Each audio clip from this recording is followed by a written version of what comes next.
اور جب تمہارے لڑکے بالغ ہو جائیں تو ان کو بھی اسی طرح اجازت لینی چاہیے جس طرح ان سے اگلے یعنی بڑے آدمی اجازت حاصل کرتے رہے ہیں۔ اس طرح اللہ تم سے اپنی آیتیں کھول کھول کر بیان فرماتا ہے، اور اللہ جاننے والا ہے، حکمت والا ہے۔ اور بڑی عمر کی عورتیں جن کو نکاح کی توقع نہیں رہی اور وہ زائد کپڑے اتار کر سر ننگا کر لیا کریں تو ان پر کچھ گناہ نہیں، بشرطے کہ اپنی زینت کی چیزیں نہ ظاہر کریں،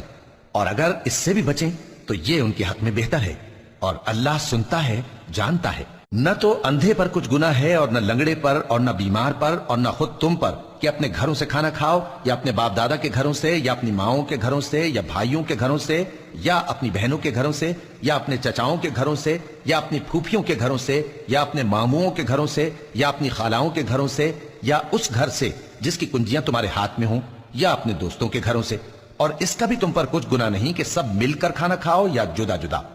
پھر جب گھروں میں جایا کرو تو اپنے گھر والوں کو سلام کیا کرو،